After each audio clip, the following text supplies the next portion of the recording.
Salut à tous, c'est un vrai plaisir de vous retrouver pour une nouvelle vidéo.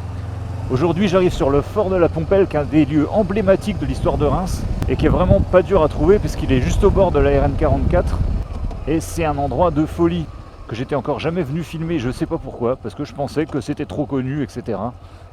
Et en fait il y a vraiment des choses à voir et à faire ici. Alors évidemment on va faire le tour du fort, on va même aller à l'intérieur, mais avant ça je voudrais vous montrer pourquoi ce fort est si important et pourquoi il a été bombardé. Donc avant toute chose, on va prendre un peu de hauteur. Allez, c'est parti. Ici, on est à Verzy. On va retourner voir un endroit que j'étais déjà allé voir dans une de mes toutes premières vidéos. Mais bon, déjà à l'époque, j'avais pas de micro et puis surtout, c'était plus un diaporama qu'une vraie vidéo. Donc on va retourner voir ça proprement. Par contre, on est en pleine vendange, les routes sont blindées de jus de raisin, alors je vais faire super attention.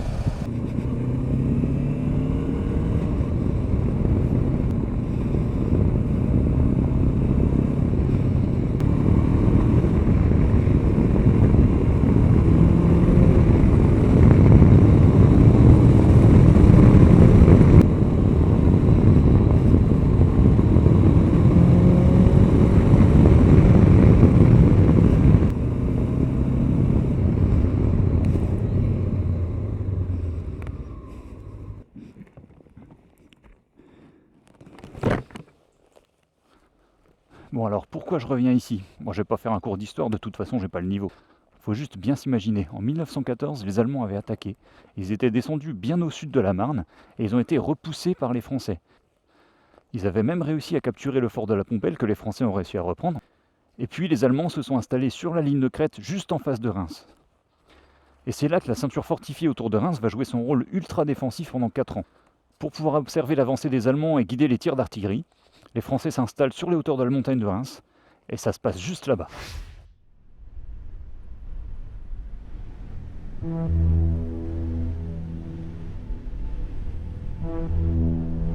Avec une vue aux premières loges sur la plaine de Reims, on trouve encore les bunkers qui ont servi d'observatoire pendant la Première Guerre mondiale.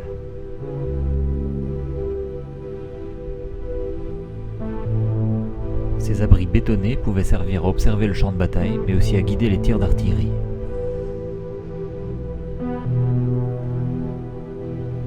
Le général Gouraud, qui commandait alors la 4e armée, s'y rendait fréquemment.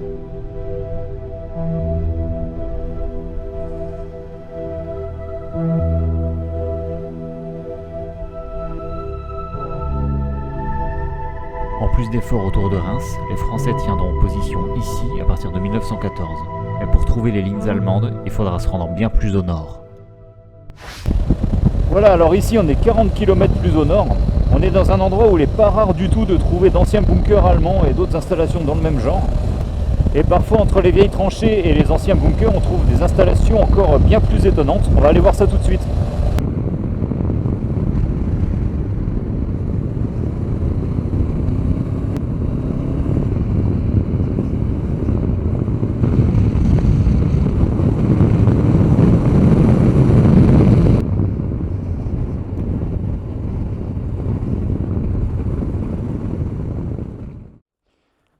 Bon alors pour des raisons de respect du site et de la propriété privée, je vous dis pas exactement où je suis.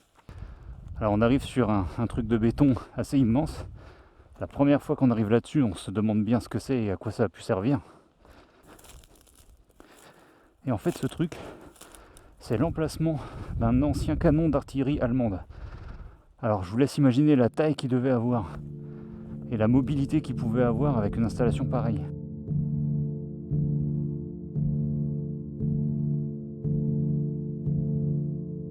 Construits par les Allemands pendant leurs années d'occupation, ces emplacements bétonnés étaient amenés à recevoir des canons d'artillerie lourde, généralement de 380 ou 420 mm.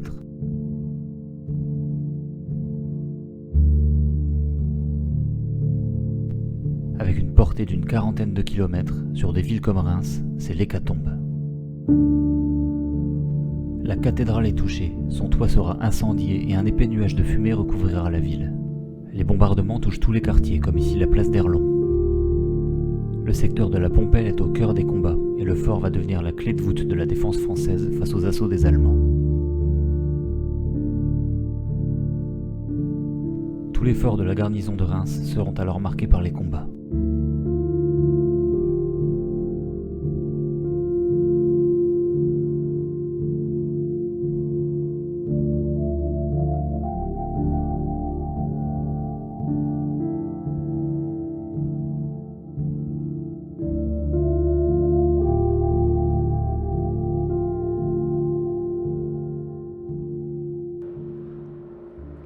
alors ici il n'y a pas photo, on domine Reims.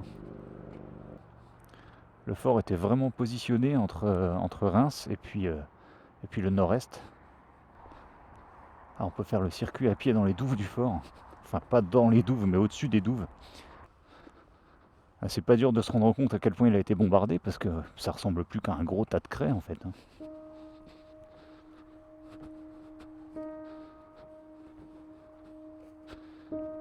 Ah, ça a dû être violent.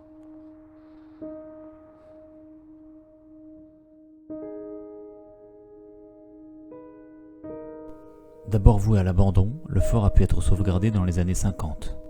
Aujourd'hui, il se visite et il accueille un musée entièrement consacré à la Grande Guerre.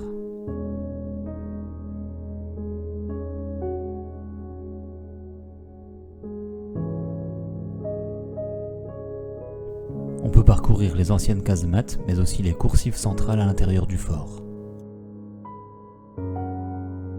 On découvre que le fort était autrefois parcouru par une immense galerie souterraine surnommée le métro, aujourd'hui inaccessible.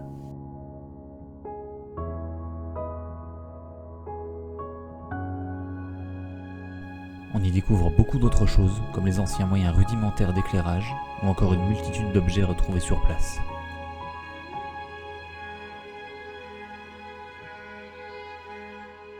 Également très fourni en uniforme, le musée du fort de la Pompelle abrite une collection très impressionnante d'anciennes coiffures allemandes.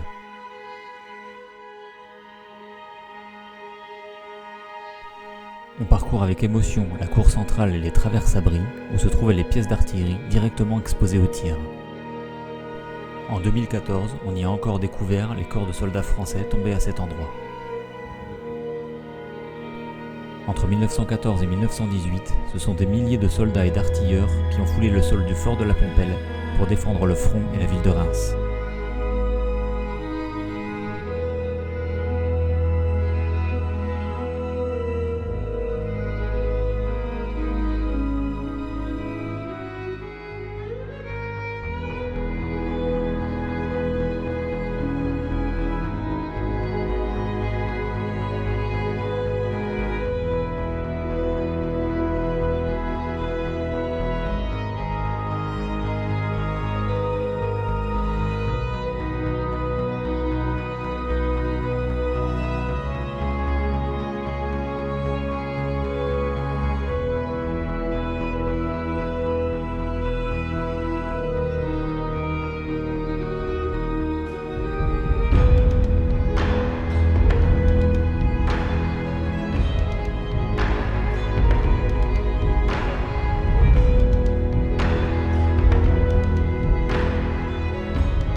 Bon alors tant que j'y suis, je vais aller vous montrer un autre endroit insolite qui à la base n'a rien à voir avec le fort de la Pompelle, mais finalement leur histoire ont été intimement liées.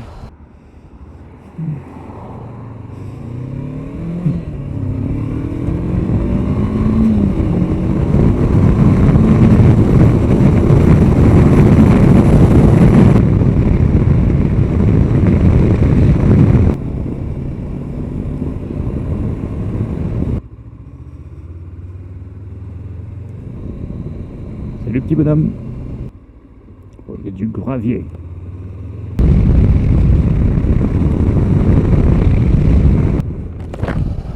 Bon alors qu'est-ce qu'on vient faire là?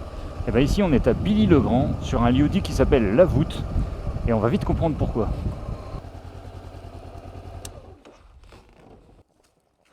Qu'est-ce qu'on trouve au lieu-dit La Voûte? Eh ben voilà, on trouve un canal qui s'engouffre dans un tunnel de plus de 2,5 km de long.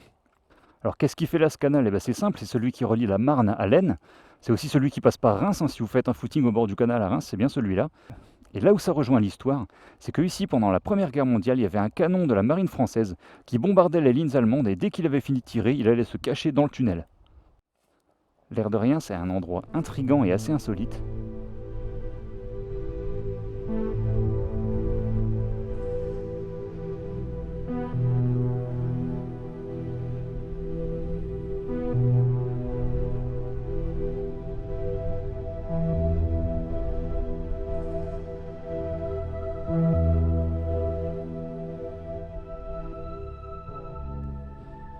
Voilà, cette vidéo s'arrête ici. J'espère que vous avez bien kiffé, j'espère que ça vous a intéressé et donné envie d'aller voir tous ces endroits. Pour moi, ça a été un plaisir de parcourir tous ces endroits-là et de vous les partager en images. Je vous retrouve très bientôt pour une nouvelle vidéo. D'ici là, je vous souhaite bonne route. Allez, ciao!